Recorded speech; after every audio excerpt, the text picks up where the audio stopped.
Chapter 64 or Book 3, Part 35 Just a Real Knife, the Thing That Had Been Prophesized. Lighting my way along the floor and keeping my steps soundless, I moved toward the door. The bat was in my right hand. I was still walking when the knocks came again. 2 knocks, then 2 more, harder this time and more violent. I pressed myself against the side wall where I would be hidden by the door when it opened. There I waited, keeping my breath in check. When the sound of the knocks faded, deep silence descended on everything again, as if nothing had happened. I could feel the presence of someone on the other side of the door, though. This someone was standing there the way I was, keeping his breath in check and listening, trying to hear the sound of breathing or the beating of a heart, or to read the movement of a thought.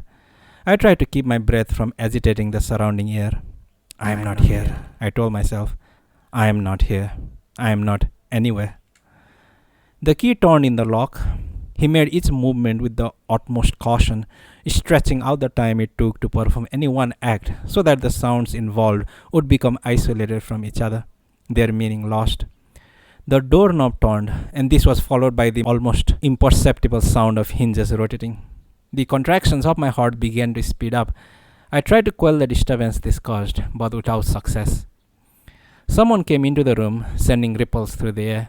I made a conscious effort to sharpen each of my 5 senses and caught the faint smell of a foreign body, a strange mixture of thick clothing, suppressed breathing, and overwrought nerves steeped in silence. Did he have the knife in his hand? I had to assume that he did. I remember its vivid white gleam. Holding my breath, obliterating my presence, I tightened my grip on the bat. Once inside, the someone closed the door and locked it from within. Then he stood there, back to the door, waiting and watching. My hands on the bat were drenched with sweat. I would have liked to wipe my palms on my pants, but the slightest extra movement could have had fatal results. I brought to mind the sculpture that had stood in the garden of the abandoned Miyawaki house. In order to obliterate my presence there, I made myself one with that image of a bird. There, in the sun-drenched summer garden, I was the sculpture of a bird, frozen in space, glaring at the sky. Then someone had brought his own flashlight. He switched it on, and its straight, narrow beam cut through the darkness. The light was not strong. It came from the same kind of pen light I was carrying. I waited for the beam to pass me as he walked into the room, but he made no effort to move. The light began to pick out items in the room, one after another, the flowers in the vase, the silver tray lying on the table, giving off its sensual gleam again, the sofa, the floor lamp. It swung past my nose and came to rest on the floor a few inches beyond the tips of my shoes, licking every corner of the room like the tongue of a snake. I waited for what felt like an eternity. Fear and tension drilled into my consciousness with intense pain. No thinking. You are not allowed to think, I told myself. You are not allowed to use your imagination. Lieutenant Mamiya had said that in his letter. Imagining things here can be fatal. Finally, the flashlight beam began to move forward slowly, very slowly. The man seemed to be heading for the inner room. I tightened my grip on the bat. It was when I noticed that the sweat of my hands had dried. If anything, my hands were now too dry. The man took one slow step forward, then stopped. Then one more step. He seemed to be checking his footing. He was closer to me than ever now. I took a breath and held it. 2 more steps and he would be where I wanted him. 2 more steps and I would be able to put an end to this walking nightmare. But then, without warning, the light disappeared. The total darkness had swallowed everything again. He had turned off his light. I tried to make my mind work quickly in the dark, but it would not work at all. An unfamiliar chill ran through me. He had realized that I was there. Move, I told myself. Don't just stand there. I tried to dodge to the left, but my left would not move. My feet were stuck to the door, like the feet of the bird sculpture. I bent forward and barely managed to incline my stiffened upper body to the left. Just then, something slammed into my right shoulder, and something hard and cold as frozen rain stabbed me to the bone. The impact seemed to revive me, and the paralysis went out of my legs. I sprang to the left and crouched in the darkness, feeling for my opponent. The blood was pounding through my body, every muscle and cell straining for oxygen.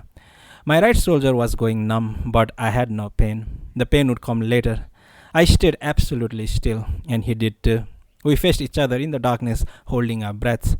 There was nothing to see, nothing to hear. Again, without warning, the knife came. It slashed past my face like an attacking bee, the sharp point just catching my right cheek where the mark was. I could feel the skin tearing. No, he could not see me either. If he could, he would have finished me off long before. I swung the bat in the darkness, aiming in the direction from which the knife had come, but it just swished through the air, striking nothing. The swing had been a good one though, and the crisp sound helped me to loosen up somewhat. We were still an even match. The knife had caught me twice, but not badly. Neither of us could see the other, and though he had a knife, I had my bat. Again, in our mutual blindness, breathing held in check, we felt each other out, waiting for some hint of movement. I could feel blood dropping down my face, but I was strangely free of fear. It's just a knife, I said to myself. It's just a cut. I waited. I waited for the knife to come my way again. I could wait forever. I drew my breath in and expelled it without a sound. Come on, I said to him with my mind. Move. I'm waiting for you to move. Stab me if you want to. I'm not afraid. Again the knife came. It slashed the collar of my sweater. I could feel the point moving past my throat, but it never touched my skin. I twisted and jumped to the side, and almost too impatient to straighten up, I swung the bat through space. It caught him somewhere around the collarbone, not enough to bring him down or break any bones, but I knew I had hurt him. I could feel him recoil from the blow, and I heard a loud gasp. I took a short backswing and went for him again, in the same direction at a slightly higher angle, where I had heard the breath drawn in. It was a perfect swing. I caught him somewhere high on the neck. There was a sickening sound of cracking bone. A third swing hit home, the skull, and sent him flying. He let out a weird sound and slumped to the floor. He lay there making little gasps, but those soon stopped. I closed my eyes and, without thinking, aimed one final swing in the direction of the sound.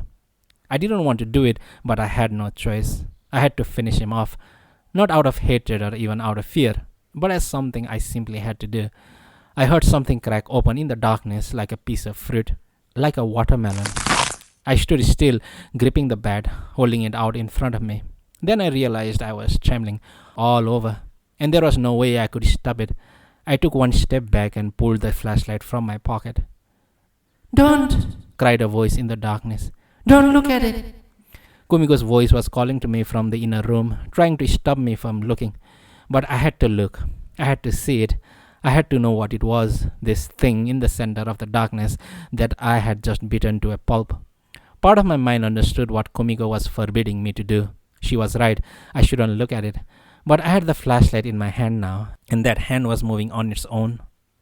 "Please, I'm begging you to stop," she screamed. "Don't look at it if you want to take me home again."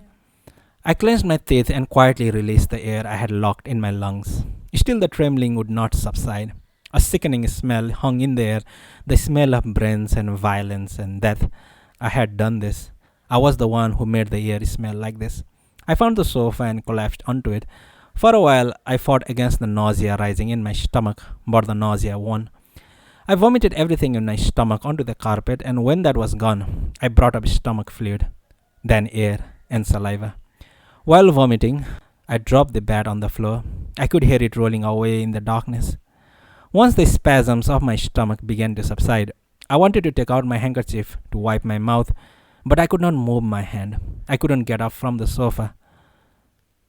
"Let's go home," I said toward the darkness of the inner room.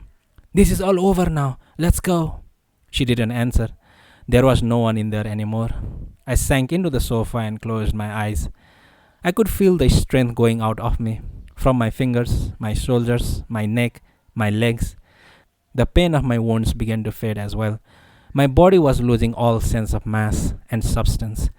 But this gave me no anxiety, no fear at all. Without protest, I gave myself up, surrendered my flesh to some huge warm thing that came naturally to enfold me. I realized then that I was passing through the wall of jelly. All I had to do was give myself up to the gentle flow. "I'll never come back here again," I said to myself as I moved through the wall. Everything had come to an end. But where was Kumiko? Where did she go? I was supposed to bring her back from the room. That was the reason I killed the man. That was the reason I had to split his skull open like a watermelon. That was the reason but I couldn't think anymore. My mind was sucked into a deep pool of nothingness. When I came to, I was sitting in the darkness again. My back was against the wall, as always. I had returned to the bottom of the well. But it was not the usual well bottom. There was something new here, something unfamiliar. I tried to gather my faculties to grasp what was going on. What was so different? But my senses were still in a state of near total paralysis. I had only a partial, fragmentary sense of my surroundings. I felt as if, through some kind of error, I had been deposited in the wrong container. As time passed by, though, I began to realize what it was. Water. I was surrounded by water. The well was no longer dry. I was sitting in water up to my waist. I took several deep breaths to calm myself. How could this be? The well was producing water, not cold water though. If anything, it felt warm. I felt as if I were soaking in a heated pool. It then occurred to me to check my pocket. I wanted to know if the flashlight was still there. Had I brought it back with me from the other world? Was there any link between what had happened there and this reality? But my hand would not move. I couldn't even move my fingers. All strength had gone out of my arms and legs. It was impossible for me to stand. I began a cool-headed assessment of my situation. First of all, the water came up only to my waist, so I didn't have to worry about drowning. True, I was unable to move, but that was probably because I had used up every ounce of strength. Once enough time had gone by, my strength would probably come back. The knife wounds didn't seem very deep, and the paralysis at least saved me from having to suffer with pain. The blood seemed to have stopped flowing from my cheek. I leaned my head back against the wall and told myself, "It's okay, don't worry." Everything had probably ended.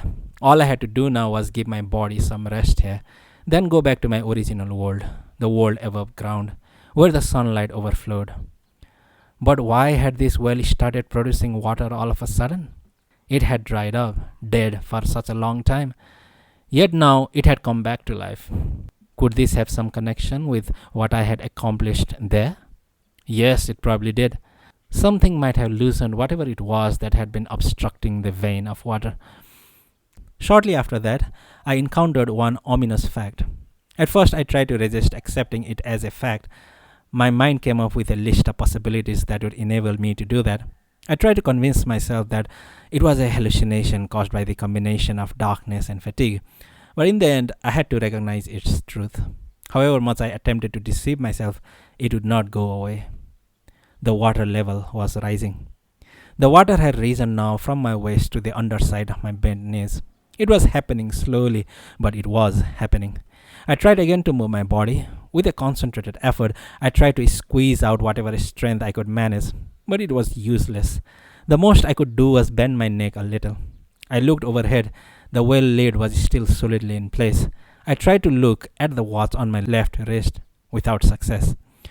The water was coming in from an opening, and with what seemed like increasing speed. Where it had been barely seeping in at first, it was now almost gushing. I could hear it. Soon it was up to my chest. How deep was it going to get? "Be careful of water," Mr. Honda had said to me. I had never paid any heed to his prophecy. True, I had never forgotten it either. You don't forget anything as weird as that, but I had never taken it seriously. Mr. Honda had been nothing more than a harmless episode for Kumiko and me. I would repeat his words as a joke now and then when something came up. "Be careful of water," and we would laugh. We were young and we had no need for prophecies. Just living was itself an act of prophecy. But Mr. Honda had been right. I almost wanted to laugh out loud. The water was rising and I was in trouble. I thought about Mei Kasahara. I used my imagination to picture her opening the well cover with total reality and clarity. The image was so real and clear that I could have stepped right into it. I couldn't move my body, but my imagination still worked. What else could I do? "Hey, Mr. Winterbird," said Mei Kasahara. Her voice reverberated all up and down the well shaft. I hadn't realized that a well with water echoed more than one without water. "What are you doing down there? Thinking again?" "I'm not doing any one thing in particular," I said, facing upward. "I haven't got time to explain now, but I can't move my body. And the water is rising in here. This isn't a dry well anymore. I might drown. Poor Mr. Wind-Up Bird, said May Kasahara. You emptied yourself out trying so hard to save Kumiko, and you probably did save her, right? And in the process, you saved lots of people.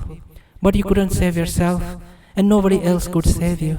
You used up your strength and your fate saving others. All your seeds were planted somewhere else, and now your bag is empty. Have you ever heard of anything so unfair? I feel sympathy for you, Mr. Wind-Up Bird, from the bottom of my heart.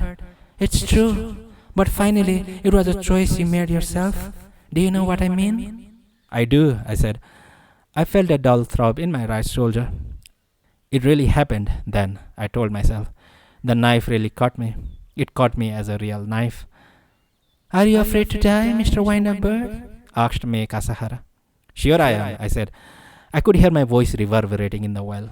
It was my voice, and at the same time it wasn't. Sure I'm afraid when I think about dying down here in a dark well. Goodbye, then, poor Mr. Wind-Up Bird, said May Kasahara. Sorry, there's nothing I can do for you. I'm far, far away. Goodbye, May Kasahara, I said. You look great in a bikini. May Kasahara's voice was very quiet as she said, Goodbye, poor Mr. Wind-Up Bird. The well cover closed tightly again. The image faded, but nothing happened. The image was not linked to anything. I shouted toward the well mouth. May Kasahara, where are you now when I need you? The water was up to my throat. Now it was wrapped around my neck like a noose. In anticipation, I was beginning to find it difficult to breathe. My heart, now underwater, was working hard to tick off the time it had remaining. At this rate, I would have another 5 minutes or so before the water covered my mouth and nose and started filling my lungs. There was no way I could win. I had brought this well back to life, and I would die in its rebirth. It was not a bad way to die, I told myself. The world is full of much worse ways to die. I closed my eyes and tried to accept my impending death as calmly as I could. I struggled to overcome my fear. At least I was able to leave a few things behind. That was the one small bit of good news. I tried to smile without much success. I am afraid to die, though, I whispered to myself. These turned out to be my last words. They were not very impressive words, but it was too late to change them. The water was over my mouth now, and then it came to my nose. I stopped breathing. My lungs fought to suck in new air, but there was no more air. There was only lukewarm water. I was dying, like all the other people who live in this world.